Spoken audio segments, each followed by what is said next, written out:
Good afternoon, everyone. Thank you. First of all, thank you, Emanuele, for the presentation, and thank you for accepting my paper.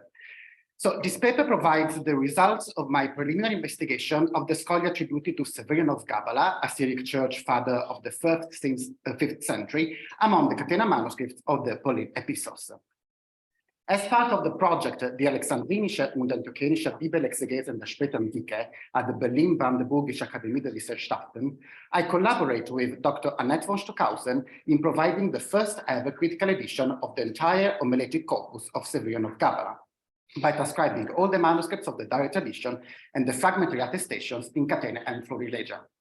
Hence, the idea to speak today about the fragments assigned to Severian of Gabala in the Pauline catenae, following the paper presented by von Stockhausen on the scholia attributed to Severian of Gabala in the Old Testament and New Testament catenae limited to the Acts and the Catholic Epistles during the conference organized by Uta Eil and Sebastiano Panteghini last March in Vienna. In the first part of my presentation, I will briefly introduce the figure of Severian of Gabala with a particular focus on the direct and indirect addition of the homilies. The second part of my presentation is devoted to the analysis of some of the 506 scholia attributed to Severian of Gabala or other Greek church fathers in the Pauline catenae, using both selected manuscripts of the Pseudo-Oecumenian catena, which was the topic of my doctoral thesis in Birmingham, and the witnesses of additional Pauline catenae, such as Typus Vaticanus, Monacensis, Parisinus, Vindobonensis, and Atos Patroncatoros 28. With a particular focus on Romans, I aim to illustrate if there is a consistency in the way the scholia are recorded in the manuscripts, and whether it is possible to trace verbal correspondences with Severian's homiletic corpus, or to assign the scholia to Severian on the basis of a stylistic analysis of the excerpts and the presence of clues to his theological and doctrinal tailing, giving the absence of a direct tradition of a Severian commentary on the Pauline Epistles. The last part of the presentation will describe selected scholia with different texts attributed to Severian on the same biblical passage that can elucidate on the idea of a double recension, especially for the section between Colossians and Hebrews. According to the information provided by Genedius of Marseille in his De Viris Illustribus, Severian was Bishop of Gabala in the Viris Scripturis Eruditus and author of an expositio in Epistolam ad Galatam, which was probably the original form of the surviving fragments in the catena manuscripts on Galatians. We don't have much information about Severian's life, but we do know from Socrates Scholasticus and Sozomen that following the example of his brother bishop and friend Antiochus of Ptolemais, he traveled to Constantinople between 398 and 399, where he was well received by John Chrysostom, the Emperor Arcadius, and the Empress Eudoxia. On this occasion, Severian was appointed by John Chrysostom as his deputy in Constantinople during the trip of John Chrysostom to Ephesus to fight Simony. However, probably due to the dislike of Serapion, Archdeacon of Constantinople, who resented Severian's growing power and thus slandered him to Chrysostom, relationships between Severian and Chrysostom deteriorated, so much that Severian played an important role in Chrysostom's condemnation during the Synod of the Oak in 403. After that, we only know from Genedius that Severian died during the reign of Theodorius II, probably around 408. During his stays in Constantinople, he was an active member of the Antiochian School of Exegesis, together with John Chrysostom, Theodoret of Cyrus, and his teacher Diodore of Tarsus. The fame of Severian of Gabala is mainly related to the composition of more than 60 homilies, according to Sever-Voicu, 53 complete homilies in Greek, plus 8 complete Armenian homilies not preserved by the direct tradition in Greek, and 1 in Georgia. These 60 homilies are preserved by the direct tradition or as fragments in catenae. The initial compilation carried out by Dr. von Stockhausen within the framework of the Bibelexegese project in Berlin identified a total of 61 entire homilies that mainly agree with the list provided by Voicu in an important article published in 2019, apart from 6 homilies which Voicu considers as spurious. Some of these 61 homilies also preserved within the Armenian, Georgian, and Syrian tradition. In most of the manuscripts selected for the forthcoming edition by von Stockhausen, 521 manuscripts, the homilies are transmitted as part of the Corpus Chrysostomicum, with the exception of 3-4 manuscripts in which Severian is cited as the author. As you can see in my PDF, this is the beginning of the Psalm 96, which I'm currently editing as part of the Bibelexegese project in Berlin, and in the heading, the homily that has been identified as properly Severian is actually attributed to John Chrysostom. According to Voico, this is related to the condemnation for heresy of Severius of Antioch in 536 and exclusion of these fragments from contemporary exegetical sources. Since Severus and Severian were often confused in catenae, the attribution to Chrysostom would have allowed Severian's work to circulate rather than acting as a damnatio memoriae of Severian. Only 12 homilies are attested as fragments among the Old and New Testament catenae, the latter limited to the Acts and the Catholic Epistles, as already noticed by Karl Litzmann in the catalogue of the catenae manuscripts, and by François Petit in an edition of the Exodus and Exegesis catena, as well, of course, in Divers's contribution of Greek exegetical chains. So this is the list of the catenae on the Acts and on the Old Testament and New Testament. For the New Testament, Annette von Stockhausen in a presentation in Vienna considered only the catena on the Acts and the catena on the Epistle on the Catholic Epistles, and these are the scholia attributed to Severian of Gabala among the catenae with the identification from the homilies. So, as already illustrated by von Stockhausen in Vienna, most of the Severian accents in catenae are recorded either with the simple title Severianu or the full attribution Severianu Episcopo Gabalon, or may be introduced by the shortened version Sever, which could refer either to Severus of Antioch or Severian of Gabala. I just also want to point it out to you that in the Armenian tradition, most of the fragments that have been identified as extracts from Severian of Gabala homilies are actually recorded with the attribution of Eusebius. On this occurrence, my analysis of the scholia with the simple attribution Sever in Cramer's edition of the Catena on the Acts, based on the manuscript Oxford New College 58, allowed me to identify two additional scholia assigned to Severus of Antioch as genuine extracts from Severian de Fide Leg Naturae and In Illud Geneina Literarum, which von Stockhausen had overlooked. Thus, the number of excerpts from Severian homilies in the so-called Catena and on the Acts rises to 15. Namely 13 extracts are Severian and 2 from the scholia assigned to Severus. In the absence of a direct tradition for both the authors, as for the extract from the Pauline Epistles, where no direct parallelism with the homilies can be detected, a comparison with the surviving Syriac tradition of Severus of Antioch may shed new light on the authorship of this scholia of uncertain attributions. The previous scholarship focused almost exclusively on Severian homilies, with the only exception of Staab, who edited for the first time the text of the scholia from Severian of Gabala, along with other Greek church fathers in Pauline Catene, and Daltendorf, who examined in detail the scholia for Severian of Gabala edited in Staab, but without considering in deeply the manuscript, this extract from Severian of Gabala attested within the Pseudo-Oecumenian tradition. So, on the ground of these two works, I will discuss the scholia attributed to Severian of Gabala in the Pauline Catene, with a special focus on Romans. These have been considered in their entirety to investigate whether they are experts from the homily, as in the case of the Catena on the Acts and the Catholic Epistles, or whether they are fragments of a commentary attributable to Severian of Gabala and only found in the entire tradition of the exegetical chains.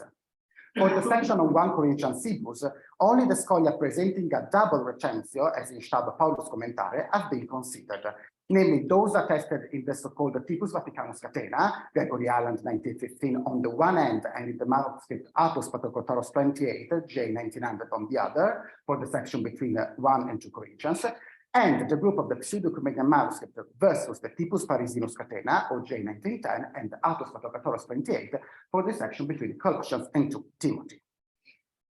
Following the classification found in the Clavis Patrum Gregorium, which matches Karl Litzmann catalog and Staab works, it is possible to identify 7 types of Pauline catenae that mainly correspond to the typologies identified by Staab in the Paulus Catenae. 4 have been identified by the shelf mark of the principal witnesses, which are Vaticanus Grecus 762, J 1915 for the Typus Vaticanus catena, Monacensis Grecus 412, J 1909 for the Typus Monacensis catena, Parisinus Qualinianus 204, J 1910 for the Typus Parisinus catena, and the Typus Unicus Atos Patroclotaros 28, GA 1900. Most of the manuscripts, 85 out of the 173 Pauline catena according to the catalog provided by Georgi Parpulov for the Catena project, belong to the group of the Pseudo-Oecumenian catena, So called because of the presence of extracts attributed to the 6th century exegete Ecumenius, alongside the 920 number scholia for Romans absent elsewhere. In addition, the manuscripts of the Pseudo-Oecumenian tradition can be classified within 4 additional subgroups according to the typology of the catena they transmit. For instance, the manuscripts of the normal typus record a standard text comprising the initial layer of number scholia and the so-called corpus extravagantium, namely the extracts from anonymous or attributed sources, for example, Chrysostom, Ecumenius, Theodoret, and Severian, on the Pauline Epistles. On the one end, the vertite typus group includes those manuscripts that present the catena of the normal typus, so the number scholia plus the corpus extravagantium, but with the secondary addition of the scholia from the lost commentary by Paulus of Constantinople on Paul, the so-called scholia Phociana. On the other end, the remaining manuscripts can attest to a shortened version of the catena of the normal typus, either in the form of selected scholia from the corpus extravagantium, the group of the Auszüge, so a selection from the corpus extravagantium stage, or a later abbreviated development of the normal typus, the manuscripts of the abridged version group. So with regard to the number of scholia attributed to Severian of Gabala among the manuscripts, among the Pauline catenae, the section with the highest number of scholia with attribution of Severian of Gabala in catenae is 1 Corinthians, with 179 extracts, mainly from the Typus Vaticanus catena, GA 1915, and Actus Patrocatoros 28, GA 1900, with only 2 extracts in common with the Pseudo-Oecumenian tradition. This is followed by 2 Corinthians, with 100 scholia taken almost exclusively from J 1900, and Romans, with 54 extracts, including 15 scholia from the Pseudo-Oecumenian catena. For the remaining letters, it is evident that the manuscripts of the Pseudo-Oecumenian tradition attribute very few or no scholium at all to Severian, apart from the group of J 617, 1981, and 1886 that will be analyzed in the following section of my presentation, and most of the extracts are attested in the Typus Parisinus catena, J 1910, and J 1900. Most of the extravagantes, so the number scholia with or without attribution to the Greek Church Fathers in the manuscript Parapinus Grecus 10, J 1997, which was chosen as the main representative of the normal typus stage, support Staab's conclusions. Only 3 scholia from Severian, commenting in 1 Thessalonians 5.10 and 2 Thessalonians 2.4, 2.68, are shared by J 1997, and perhaps other witnesses of the Pseudo-Oecumenian tradition, alongside the group of J 617, 1981, and 1986. As for the Old Testament catena and the catena on the Acts in the Catholic Epistles, the scholia assigned to Severian of Gabala in Pauline catenae are usually accompanied by an attribution either in an expanded form, such as Syriac, or in abbreviated version, Sewer, which led to the confusion between Severus and Severian. In particular, in J 1915, the Typus Vaticanus catena, the name of Severian is sometimes associated to that of other Greek exegetes, for example, Chrysostom, Theodoret, and Apollinaris, to form double or triple lemmata, probably in order to provide a further reference to a similar passage from another commentator. My investigation on the scholia attributed to Severian of Gabala among the Pauline catenae allow me to shed light on a particular case of double attribution. Nearly half of the 15 scholia ascribed to Severian of Gabala by the manuscripts of the Pseudo-Oecumenian catena appear as part of long extracts attributed to Diodore of Tarsus in the catena of J 1915, as in the case of the scholium on Romans 7.7, in which the supplementary text of J 1915 includes the repetition of the biblical lemmata at the beginning, alla tene martiam fesin ulcaginon and yedia nomu, and the presence of additional exegetical text absent and somewhere, so a canon menteteton until 10 politeia at the end of the scholium. Although Diodorus' exegesis on Romans has only been preserved through the catenae, and one cannot therefore be 100% sure if the attributions in J 1915 are reliable, it is very likely that Severian quotes, even literally, passages from the teacher Diodore, leader of the Antiochian school of exegesis, even without necessarily citing the source. In this context, is it possible that the compiler of the catena of Typus Vaticanus, J 1915, decided to include the original longer text of Diodore and omit the abbreviated version attributed to Severian of Gabala? With regard to the source of the Severian scholar on the Pauline Epistles, I intended to critically examine the position of the previous scholarship, Staab and Alterdorf in particular, about the existence of a Severian commentary on Paul preserved only in fragments, with the aim to prove whether the scholia are extracts from the homiletic corpus, like for the Old Testament catenae or the New Testament catenae, the Acts and the Catholic Epistles. Nevertheless, after searching to the TLG and the Patristic Text Archive database, which was developed by Annette Stockhausen within the Bibelexegese project in Berlin, in which all the existing critical editions of Severian Homilies are digitized alongside several manuscripts, I was not able to find any direct correspondence, any verbatim quotation from the Homilies. However, the definition of the theory of Sabellius in Romans 8.34 as Aserian concerning the identity of the essence of the Trinity, but not its manifestation, hypostasis, echoes the passages from in Psalm 96 and in the Pastore Tove, where Severian condemns the monarchian teacher. This, together with other passages in which Severian condemns the Docetists, the Valentinians, the Marcionites, and the Apollinarians, may at least offer sufficient material to support the attribution to Severian of Gabala. With regard to the remaining Pauline Epistles, I focus my attention, as already anticipated, on the instances in which Staab records are double editions for the Severian scholia. Overall, the manuscript J 1915, Typus Vaticanus Catena, and J 1900, Actus Patocatoros 28, present a double recension for 45 scholia on 1 Corinthians and 19 extracts on 2 Corinthians. J 1900 is the repository of the highest number of scholia from Severian of Gabala, with 125 extracts attested as a single witness for 1 Corinthians against the only 10 of the Typus Vaticanus Catena and 79 for 2 Corinthians against the 2 of J 1915. My analysis of the scholia shared between J 1915 and 1900, limited to Romans, shows that overall J 1900 attests to an abbreviated version compared to J 1915, comprising the omission of the biblical lemma at the beginning or end and exclusion of exegetical material. On the other hand, J 1900 transmits many number scholia and extracts attributed to Ecumenius from the Pseudo-Oecumenian catena, which are absent from J 1915. However, for 1 Corinthians in particular, J 1900 presents a completely different catena from the Romans. The compiler recorded 215 anonymous scholia, which mainly agrees with the commentary of Comenius or John Chrysostom on the Pauline letters, and present 873 lemmatized scholia by different authors, including Severian. Likewise, for the scholia assigned to Severian, the situation between J 1915 and 1900 is not as clear as for Romans. On some occasions, the catena of Actus Patocatoros 28 presents an abbreviated text that omits the biblical and exegetical text of J 1915. So, as in the second case, the text of J 19 is in common with J 1915 is highlighted in yellow, but also vice versa. So text omitted by the additional text of J 1900, which is omitted by the Typus Vaticanus Catena. However, there are also other occasions in which no text in common between the two versions, so between the version attested by the Typus Vaticanus Catena and Actus Patocatoros 28, are attested, such as for the case of two scholia in 1 Corinthians 5.913, so the last example of this page.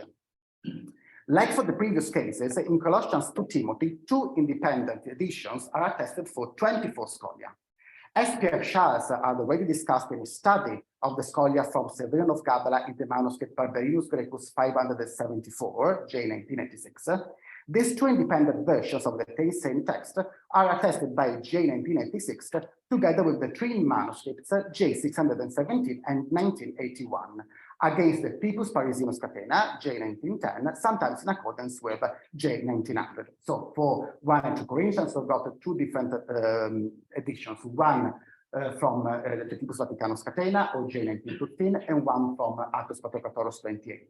For the section between Colossians and Trinity, we've got the version from the Pseudo-Oecumenian catena, so in particular from the manuscript J617, 1991, 1996, and the other version of the Typus Parisinus catena, J1910, sometimes in combination with the Atonensis manuscript.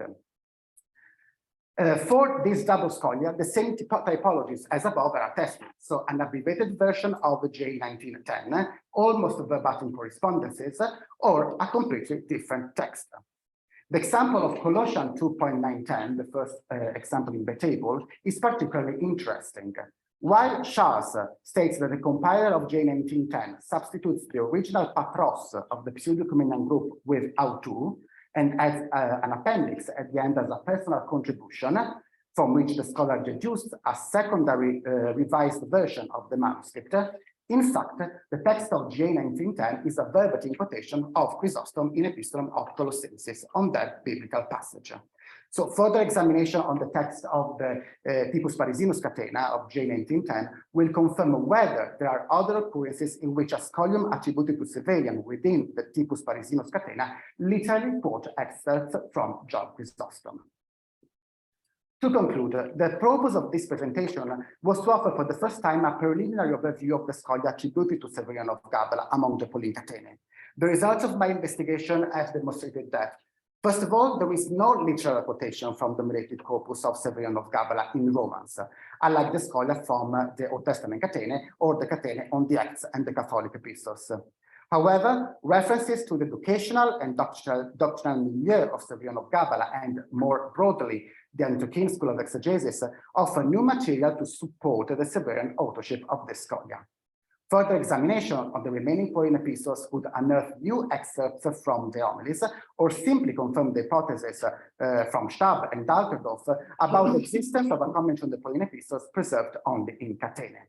In this context, the stylistic analysis of the extracts following Voicu first attempts, combined with the search of theological elements that can refer to Severian, must be taken into account.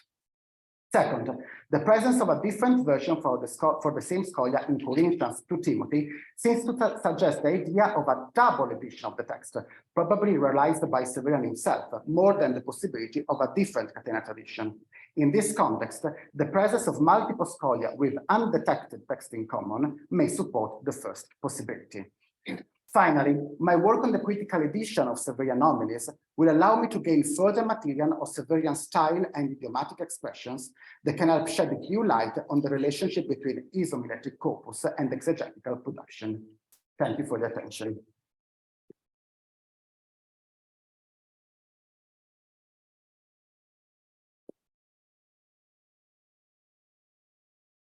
Thank you, Jacopo, for your presentation. Does anyone have questions? I have a question. This is something I brought up, a concern I have, and brought up in Vienna as well. You mentioned that there are no verbatim scholia and Pauline epistles that are verbatim with the homilies of Severian. Yeah. If what you're trying to do is to reconstruct Severian's commentary or his homilies on Paul, you don't really have Severian then. You have the compiler paraphrasing or using some of his words and twisting them to do something else. So how would that impact the overall purpose or the intent of what you're trying to do? That's actually a good question. So, as you said, you don't have any direct tradition of the supposed commentary of Severian of Gabala on the Pauline catenae. So what I wanted to do was what actually Annette von Stockhausen did for the conference in Vienna. So taking all the extracts attributed to Severian of Gabala in the Pauline catenae and see if there was a correspondence with the homiletic corpus, because the homiletic corpus is the only thing that we have preserved by the direct tradition of Severian of Gabala. As I said, there was no correspondence at all, no verbatim quotation from homiletic corpus digitized by the TLG or the PTA. And as I said, the only way to ascertain that these fragments are for Severian of Gabala is to analyze the style. So we know that Severian of Gabala has got a specified style Severian, for example, the Homilies, is started talking about a topic, interrupted the topic, then choose another example, then come back to the same topic again at the end of the homily. So there is a specific style that we have to consider in order to ascertain that the extracts attributed to Severian are reliable or not.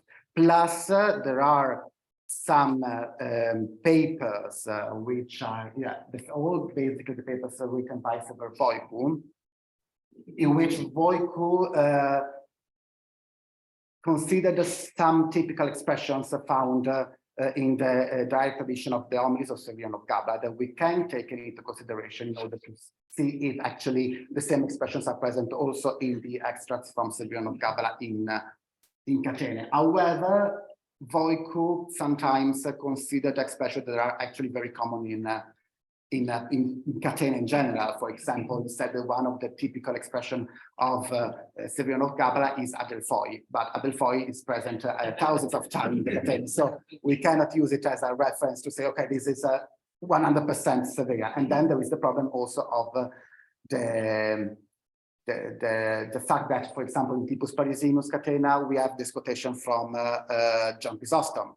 So, and we know that John Severian of Gabala was confused with John Chrysostom. Many of the homilies appeared as from John Chrysostom. So it's very difficult to say based on the extracts from catenae if they are actually from Severian or not. But we have elements that we can use to build new material and to continue on the recreating the supposed lost commentary of Severian. Thank you.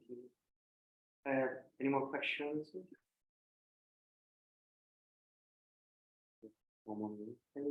Yes. Yeah. To what extent attributes of the caliphate when they use in the So I don't know precisely because I didn't for this presentation I didn't work on the extracts from the Old Testament and the Catholic Epistles and the Acts, because that was the topic of that Annette von Stockhausen already did. I think so. So for example, the two passages that I found in the catenae on the Acts. That was not taken into consideration by Annette von Stockhausen, but that I identified as actually from Severian Homilies, they were almost verbatim quoted into the catenae. But I, to be honest, I just used Cranmer's edition, so I didn't, which is based on one of the manuscripts of the catenae. So, I mean, it's not reliable, but it's in that case the two quotations were quoted almost verbatim. Yeah. Thank you very much.